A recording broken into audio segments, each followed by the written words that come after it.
Hello everyone, DMFF here once again, and today I'm going to be going over my very first Genesys Format deck tech. And if you didn't know, Genesys Format is a brand new format that Konami officially unveiled. Pendulum Monsters and Link Monsters are completely banned, and the rest of the card pool is completely legal. However, there are some cards in the card pool who have been assigned a point value. You have 100 points that you can spend standard, and it can change by event, but the standard is 100 points, and you can only spend 100 points. So, that's a great balancing mechanism for this format, and we're going to get right into my very first deck tech. Windwitch Artifact Invoked. And we'll start it right off. We'll start with the Windwitch package, and the most important Windwitch in the deck is Windwitch Ice Bell. If you control no monsters, you can special this card from your hand, then special a Windwitch from your deck, but it cannot be tributed, and then you cannot special summon monsters from the extra deck this turn, except level 5 or higher wind monsters. So, what are we going to be special summoning? Windwitch Glassbell, of course. When it's normaled or specialed, you can add a Windwitch monster from your deck to your hand except itself, and then you're locked out of special summoning for the rest of the turn except for wind monsters. You can only use this effect once per turn. When you special summon the Glassbell, what are you going to be searching? Of course, you'll be searching for Windwitch Snowbell, which, if you control 2 or more wind monsters and no non-wind monsters, you can special it from your hand. A wind synchro monster that was summoned using this card cannot be destroyed by your opponent's card effects, so it adds additional protection to any synchro monster, which is really good. We also have one copy of Windwitch Freezebell. It's a good crossover monster for Small World, which we are running in this deck. There are a lot of cards in this deck that utilize Small World very well, and this is one of them. You can use this as like a bridge within your deck, or you can even utilize it for your Windwitch plays if you really need to. That's everything for the Windwitch.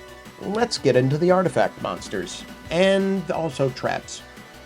First, we have Artifact Lancia, basically just a hand trap to make it so that our opponent can't banish and we can't banish on their turn.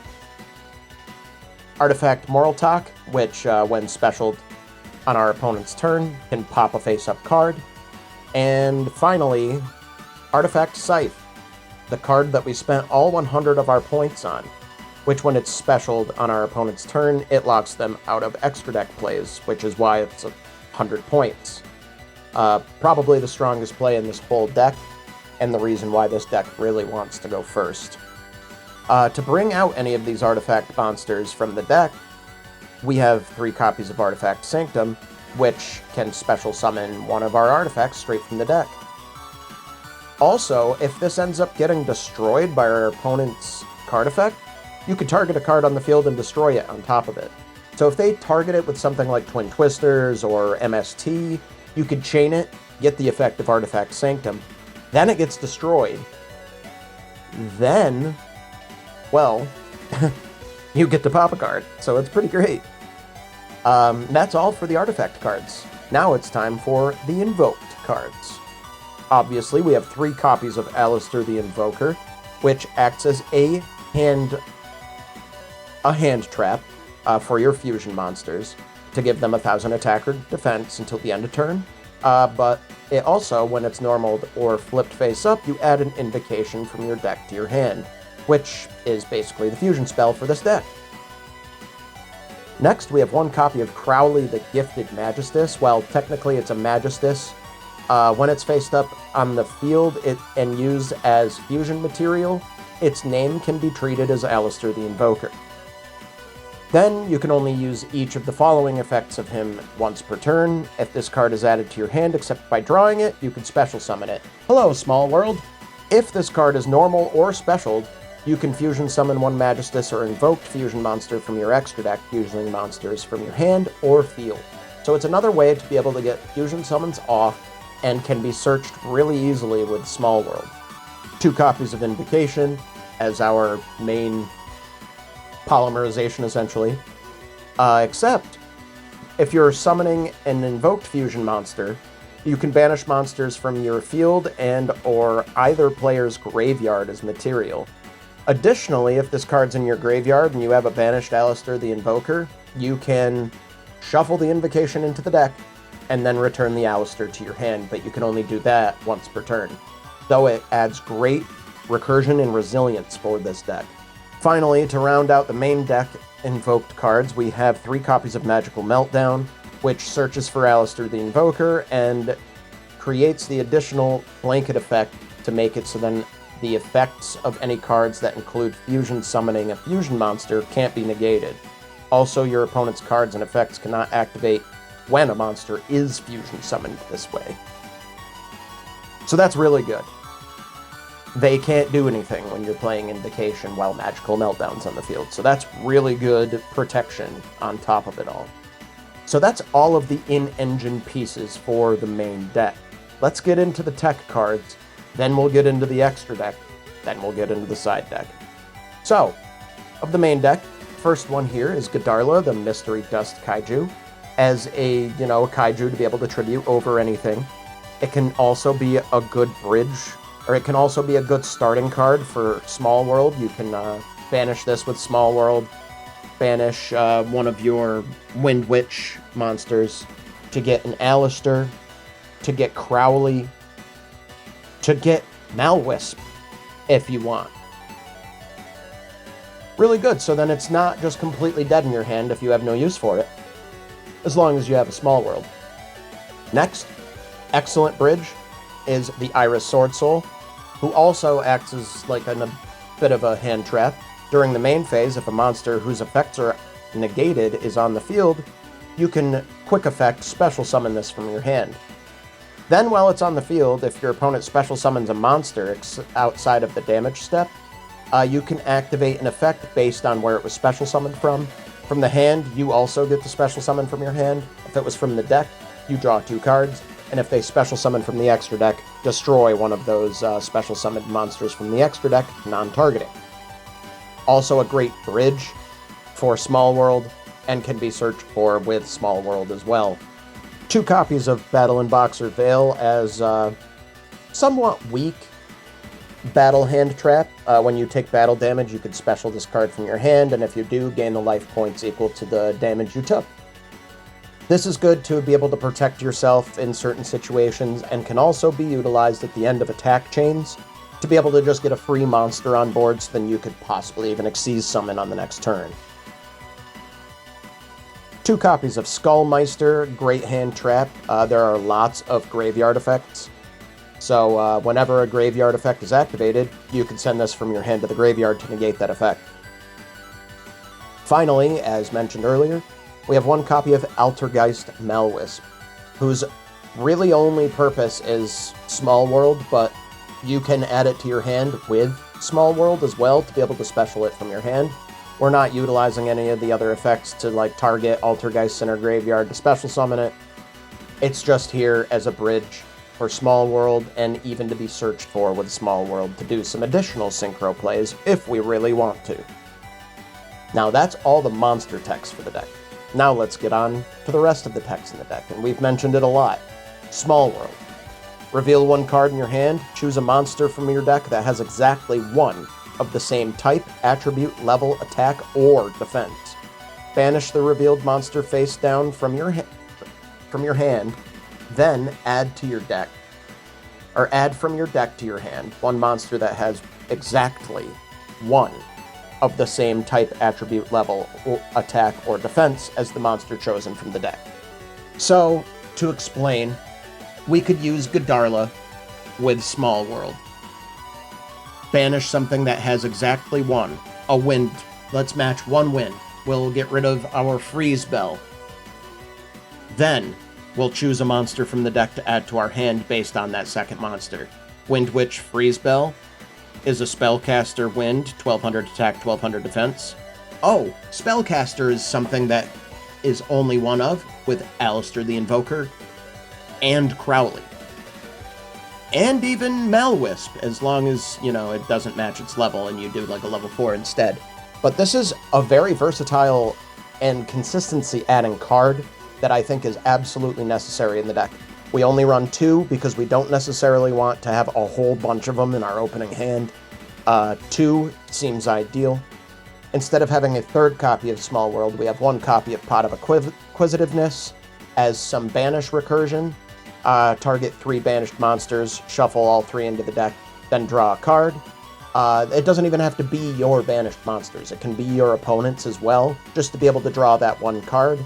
While it isn't great in your opening draw, that's why we only run 1, it is good after you've played a turn or 2. So it is a good card to be able to recur and get a solid 1 draw. Finally, for the spells, we have 2 copies of Twin Twisters. Discard a card, destroy 2 spell traps on the field. This is great to remove back row from our opponents, but can also be utilized to pop one of our artifacts. If we happen to draw one, we can set it and then utilize Twin Twisters on our opponent's turn to pop one of their back row and our artifact to be able to get its effect off. It's pretty good in this deck. Now on to the traps. We have 1 copy of Gravedigger's Trap Hole as basically the only hand trap tool or anti-hand trap technology that we have in the format that costs 0 points. 2 copies of Lost Wind for attack, having, and monster negate that is recursive, and 2 copies of Trap Trick to add further consistency to the deck to search for our Artifact Sanctum or even our Lost Wind. Now let's get into the extra deck. We'll start with the fusion monsters. And all of them are invoked. Imagine that. 2 copies of Invoked Mechaba as an excellent Omni-Negate, obviously. 1 copy of Invoked Augades as a great option to be able to pop things and even get really big after we've made some plays.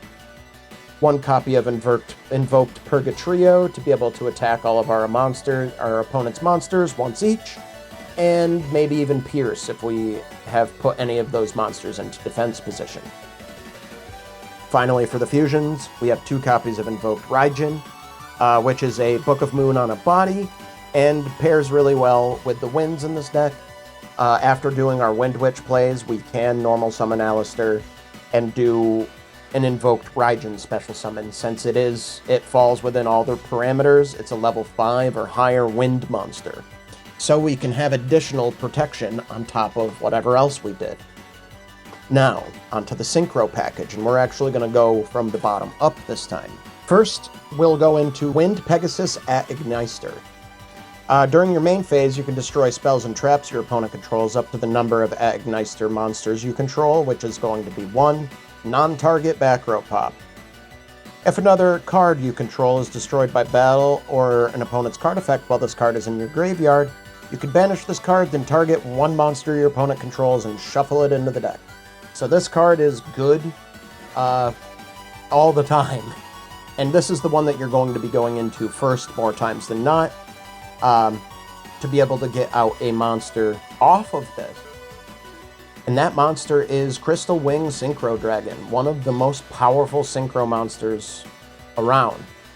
And once per turn, when another monster's effect is activated, you can negate the activation and destroy that monster. And if you do, this card gains attack equal to the destroyed monster's original attack until the end of the turn.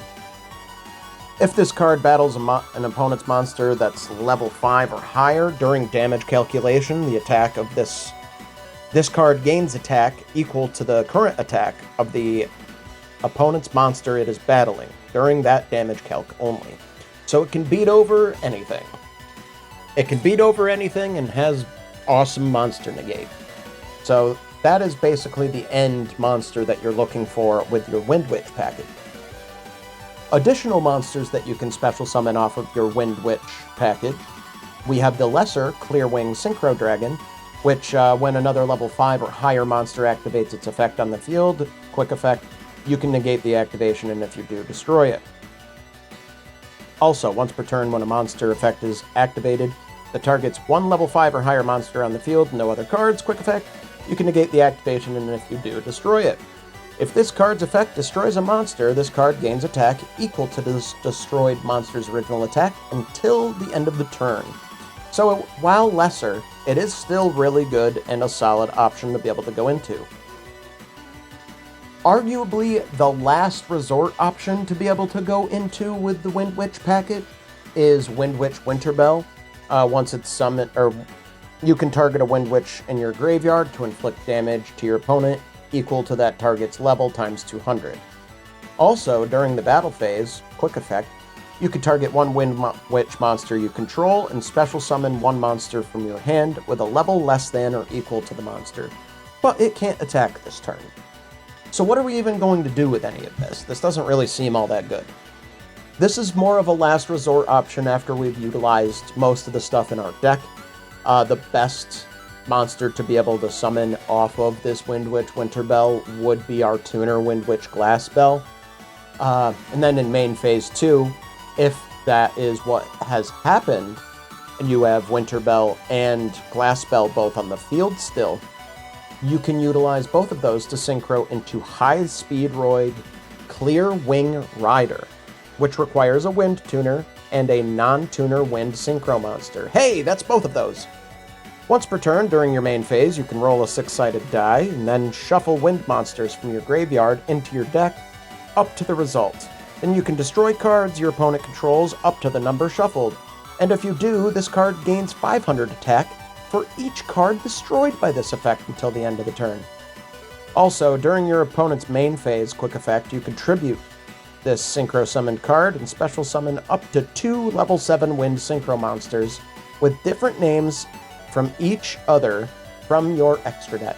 So if you shuffled some really good Synchro monsters from your grave into the deck, this can get them out just by tributing itself. Also, this card is really good for recursion in and of itself, and it's a 3500 body. So this is going to be like your mid to end game kind of shenanigans that you can do. We've gone a lot into this extra deck, haven't we? So that's basically the Windwitch portion of our extra deck here. Additionally, we do have 2 Synchro monsters that we can go into off of our Malwisp. We have 1 copy of Black Rose Dragon to pair with any of our level 4s that will be summoned regularly to just blow up the field, or a level 8 for Malwisp and one of our artifacts to go into Draco Berserker of the Tenyi, which banishes monsters when they activate their effects, which is great. Finally, we have 2 Xyz Monsters for our plethora of level 4s that we run that we can get multiple of on the field at the same time. 2 copies of Castell, the Sky Blaster Musketeer. You know what it does. Detach 1 material to Book of Moon, or detach 2 materials to target a face-up card on the field and shuffle it into the deck. Finally, 1 copy of Evil Swarm Exciton, which, once per chain during your main phase or your opponent's battle phase, if your opponent has more total cards in their hand and field than you, you can detach material from this card and destroy all other cards on the field, and then your opponent takes no damage for the rest of the turn. But you can basically board wipe with this as well, and it's a solid 1900 body. So that's the deck. Let's get into the side deck. We won't actually go into what the cards do too much. 2 copies of Godarla, so then we have more kaijus if we need them. 2 copies of Artifact Lancia, just in case we need more Lancias. 2 copies of Cosmic Cyclone, just in case we run into decks that really utilize spells and traps in their graveyard. This will make it so then they don't go to the graveyard. 2 copies of Dark Ruler No More as a solid blanket negate, so then that way we can clear the way to be able to remove the field. 2 copies of Lightning Vortex. While it is weaker than something like Lightning Storm, it's free. Well, we do have to discard 1 card to destroy all face-up monsters our opponents control, but points-wise, it's free. Next, 2 copies of Metaltronus can be really good removal and effect negate for the right decks. So that's in there just in case. 1 copy of Gravedigger's Trap Hole, just in case our opponent has spent all their points on hand traps. Finally, 2 copies of Ice Dragon's Prison. Works really well for decks that are playing 1 type of monster. And that's the deck. This deck is a lot of fun, and it is very oppressive. Being able to once again get the Artifact Scythe combo off is still very crippling for many, many decks, and will completely punish them, while you are able to get your plays off most of the time. And if they have anything to negate your stuff, at least you've got several Omni-Negates in the deck that will actively take care of these problems. What did you think of the deck? If you enjoyed it, hit that like button, subscribe, ding the bell, do all the things. And let me know what you think of Genesys Format. Let me know if you've built a deck for the format. And maybe we could play a game sometime on Dueling Book or something. Until, you know, Konami actually adds it to Master Duel, that travesty of a game. Anyway, thank you very much to KML3170, my one VIP DMFFer. If you would like your name or username read off at the end of my videos, join my Patreon today. It's down in the description below. Anyway, I hope you all have a wonderful day, and I'll see you in the next one. Take care.